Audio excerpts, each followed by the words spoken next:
こんにちは、タロタロです。今回は主狐立ちトロの解説をしていきたいと思います。自分は今までにライバルの心の主狐を一人で狩猟したり、大型を使って猫火事場で主狐を討伐したり、タイムアタックウィキという縛りありのルールで2分台で討伐したりしてきました。今回の動画ではそれらの経験をもとに、太刀でそれぞれのモーションに対してどのように対処するかを解説していきたいと思います。今回の動画を見ることで、個別のモーションをどのようにいなすか、そしてそれぞれのモーションに対してどのように火力を出していくかなどの考え方がわかると思います。よければ最後までご覧ください。また自分は他のモンスターに対してもこのようなモーション解説動画を上げているので、気になった方は他のモンスターも見ていただけたら幸いです。それでは早速どうぞ。まずは通常方向です。主にクエスト開始した最初にやってきます。最初の方向は攻撃を受けた方向にミツネは飛んできます。その性質を逆手にとって区内などで気づかせてから移動方向に先回りして抜刀2連から居合を当ててあげるのが安定すると思います。居合は顔を下ろしてくるタイミングを狙うと頭に当てやすいです。この方向の後隙は短いので、居合の後は縦切りなどから特殊ノートをして次の攻撃を待ちます。次は主方向です。怒り移行するときに横に飛んでからくるっと回って方向してきます。この後は後ろにくるっと回りながら泡を飛ばしてきます。基本的には通常方向と同じく飛んだ方向に位置を合わせてから方向に居合をします。もしこの居合でひるまなかった場合は、ミツネの左側を意識して兜割りを打つと、バックジャンプ後の頭に綺麗に兜割りを当てることができます。もし方向に対する居合の追撃でひるんでしまった場合は、ひるみを見てから頭に対して兜割りをすると、ひるみ中に安定して兜割りを入れることができます。そしてもし居合の初撃でひるんだ場合は、次の行動次第で兜割りが外れる可能性があるので、縦切りで済ませています。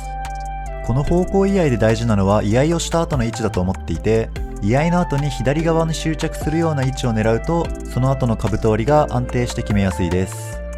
最終的にミツネの左側から飛ぶことを意識しておけば、兜割りでダメージが稼げるので覚えておきたいポイントです。次は通常噛みつきです。頭の前にいるとよくやってきます。このモーションは頭に居合を当てやすいチャンスモーションです。できるだけ特殊ノートで待ち構えるようにして、横方向に居合を狙うと弱点に当てやすいです。この攻撃の後はすぐに次の攻撃に移行するので、居合の後は特殊ノートをして待ち構えるのが安定します。次は2連続噛みつきです。少し距離が離れている時にやってきます。遠くから直線で歩いてきた場合にこの攻撃を警戒します。近くまで歩いてきたら噛みつきをよく見て、早めの居合で横に流れるように居合をします。この後の硬直は少ないので、一文字などで様子を見てから特殊ノートで待ち構えます。居合が遅くて主狐から離れられなかった場合、1段目を居合しても2段目を食らうことがあるので注意が必要です。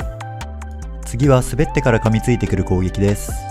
この滑ってからの行動は噛みつきかサマーソルトかの2種類になります。噛みつきが来るまではかなり時間が長いので、回り込む主狐の顔をよく見て、顔が一瞬クイッと上がったのを頼りに居合を狙っています。位置関係によっては居合がシビアな時もありますが、頭に居合を当てるチャンスなので自分は積極的に狙っています。次は爪引っかきです。特徴的な立ち上がる予備動作をしています。通常時は1回しかしてきませんが、怒り中は2回連続でしてきます。基本的には特殊ノートで待ち構え、立ち上がるモーションを見てから動き出しを見て居合を狙っています。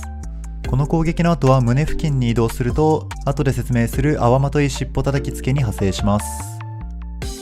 そして顔の前付近に移動して待っていると噛みつき攻撃をしてくることもあります。そしてこの攻撃は一応見切りなどで回避してから兜割りを狙うこともできます。ただし主に狙えるのは下半身です。そして後ろ付近に立っているとこの三つ泡ブレス攻撃に派生します。一応この攻撃に対して居合から兜割りを当てることもできますが、弱点にうまく当てるのは難しいです。なので自分は基本的に居合を取った後は顔の前付近に移動して、次の攻撃に対して居合兜を狙って火力を稼ぐように意識しています。また怒り中2回してきた場合はかなりチャンスモーションです。1回目に居合から一文字切りで位置を合わせて頭に兜割りを打つことや、同様に1回目の攻撃に居合合わせてから特殊ノートを空居合で位置を調整してから頭に兜割りも狙えます。1回目の爪引っかきが少し遠くて当たらないなと思った時は、一度特殊ノートを解除してから再度特殊ノートをして2回目の攻撃に居合合わせるのもありです。次はのしかかりです。上体を高く上げて滑りながらのしかかってきます。あまり見ないモーションですが、滑ってる時に合わせて居合を狙います。この後の隙はあまりありません。次はその場回転攻撃です。通常時は回転するだけですが、怒り中は回転と同時に泡をまき散らしてきます。立ち上がりながら体を丸めるのが分かりやすい予備動作です。回転する体に判定があるので、そのタイミングで居合を合わせてあげます。後隙は少ないです。怒り中は泡が発生するため、かなり難しい行動になります。自分はできるだけ頭の回転に合わせて頭を狙って居合をしています。次はサマーソルトです。通常時は1回やってきます。怒り中は1回やってくるときと2回やってくるときがあり、このようにその場から攻撃を始めたときは2回、このようにちょっと遠くから歩いてきたときは1回、このように滑ってきたときは1回か2回どちらのパターンもありました。尻尾にのみ攻撃判定があるので、攻撃を食らうまで少し時間がかかります。なのでそれに合わせて飛び上がったのを見てから少し遅らせて居合を取るように意識しています。このモーションの後隙はあまりないので、縦切りなどから特殊ノートをして次の攻撃を待ち構えるようにしています。怒り中2回連続攻撃の時は1回目に居合をして2回目は進行方向を向いて居合をするようにしています。2回攻撃の後はそのまま兜割りを打つチャンスになります。他にも1度目の攻撃を回避した後に2回目に見切り切りを合わせて、その後無双切りでゲージ回収をしたりとか、1回目の攻撃を見切りして2回目に居合を合わせるというのも選択肢に入ります。次は尻尾回転攻撃です。通常時は尻尾回転の後にかなり長い威嚇が入ります。ただし怒り時は回転と同時に泡が来るし、回転攻撃の後隙もあまりありません。基本的に尻尾回転には居合を狙っていて、尻尾に対して居合をして回転後の頭に斬撃を当てるイメージで攻撃しています。この後は兜割りのチャンスです。怒り中は左側の泡を警戒して正面か右側に居合で抜けるようにしています。この後隙は長くないので、一文字などから特殊ノートをするようにしています。次は滑り尻尾叩きつけです。少し身構えて滑りながら尻尾を叩きつけて攻撃してきます。この後はそこそこ長い後隙が入ります。基本的には滑りながら叩きつけてくる尻尾のタイミングで居合を狙います。居合をした後はこの威嚇に対して兜割りのチャンスです。ただし距離が近い時は尻尾の前に体の判定で当たってしまうので、早めの居合を意識しています。距離感に応じてタイミングが変わるのが難しいですが、この後は兜割りのチャンスがあるので積極的に狙っていきたい行動です。気分転換に BGM を変えます。次は泡まとい尻尾叩きつけ攻撃です。この後は起き上がるのに時間がかかるので少し余裕があります。攻撃前に泡をまとうのが特徴的で、この予備動作からは2種類の攻撃があります。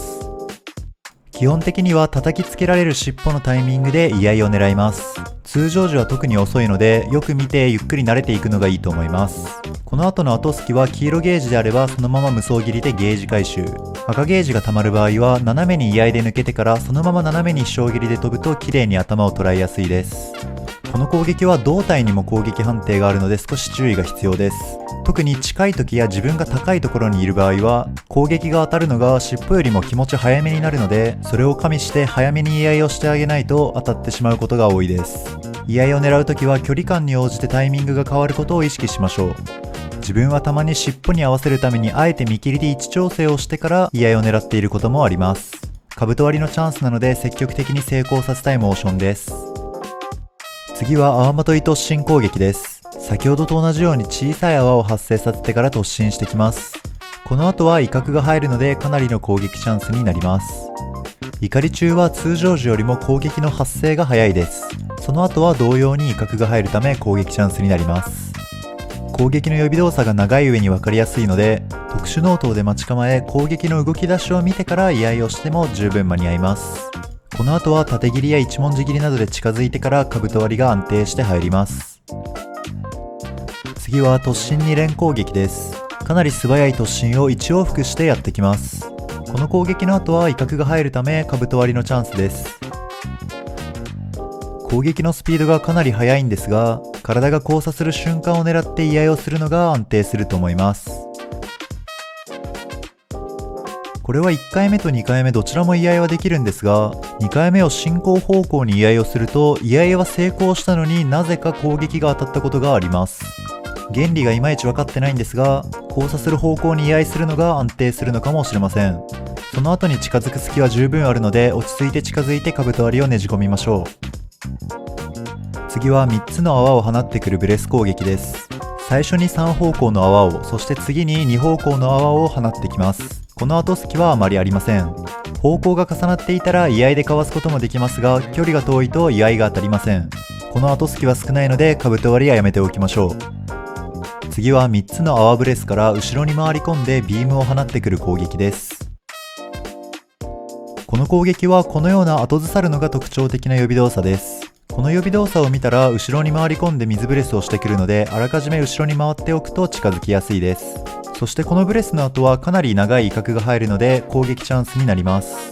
自分はこの後ずさるモーションを見たら3つ泡ブレスは無視して後ろに下がり、後ろに回り込んでくる主三つに近づいて、その後のビームに対して居合を狙っています。この居合のタイミングは正直慣れの部分が大きいです。そしてこのビームの後の兜割りは少しタイミングを遅らせてあげると、三つ根がビームをはけ終わって頭が上がって帰ってきた頭に兜割りをきれいに当てることができます。即打ちすると透かすことが多かったので注意が必要です。次はその場で回転する攻撃から一周する回転ビームを放ってくる攻撃です。正直なかなか見る攻撃ではありません。この回転ビームの後は長い威嚇があるので、落ち着いて頭の位置を確認して兜割りを当ててあげるといいと思います。この攻撃の特徴としては、この攻撃の前に泡を出しながら移動するモーションをしてきやすいです。この移動の後に遠くで回転して背中を見つめたら回転ビームを警戒しましょう。警戒して中に潜り込めばその後は安全です。次はバックジャンプから大きい泡を放ってくる攻撃です。距離を取られるので正直やれることはあまりありませんが、この後2連突進をしてくることもあるので警戒しています。ただこの後に3つ泡ブレスに派生することもあって正直何もできません。以上です。次はバックジャンプからの大回転攻撃です。かなり広範囲に回転攻撃をしてきます。この後は威嚇が入るので攻撃チャンスになります。先ほどの攻撃との違いは口に火を含むかどうかです。この攻撃は回転中の体に攻撃判定があるので、胴体と重なるときに居合を合わせます。この後は兜チャンスなので積極的に狙いに行きます。最後は大技です。突然真上に方向するのが分かりやすい予備動作で、この後は最初の回転と周囲の泡、そして吐いている水ブレス全てに攻撃判定があります。この水ブレスは2回転回った後に急にこっちを向いて直線ビームを吐いてきます。この直線ビームの後は他のビームと同様に威嚇が入って攻撃チャンスになります。最初の回転は体全体に判定がありますが、少し中央からそれて回転し始めるので、このくらいの位置関係であれば一周回った後の頭に居合を取るのが安定します。ちなみに回転は時計回り半時計回りどちらもあります。なので回転し始めを見て居合のタイミングを考えています。ただしある程度離れていれば最初の回転攻撃には当たらないので、そのまま主三つ根の懐に潜り込めたらかなりの攻撃チャンスになります。このままゲージ回収から上で回転している水ブレスに気をつけつつ兜割りを当てることも可能です。もし潜り込んだ後に攻撃してダウンなどが取れなかった場合は最後の直線水ブレスを警戒します。具体的には主三つ根の中心から少し離れた位置で特殊ノートを構えて待ち、水ブレスを打って顔が降りてくるところに合わせて居合バットを合わせます。このタイミングは慣れが大事になってくるかと思いますが、ここで居合バットを決めればその後に兜割りも打てるチャンスなので積極的に狙っていきたいです。最後までご視聴ありがとうございました。主三つ根はかなりタッチと相性がいいと思っていて、勝っていてすごい楽しいモンスターです。この解説が少しでも楽しい狩りにつながれば幸いです。もし何かここがわからないという点や、こういう解説をしてほしいなどのリクエストがあればコメントをいただけたら全処します。これからもこのような解説動画やタッチのプレイ動画などを上げていくつもりなので、もし興味のある方は今後も見ていただけたら嬉しいです。それでは最後までご視聴ありがとうございました。Thank you for watching.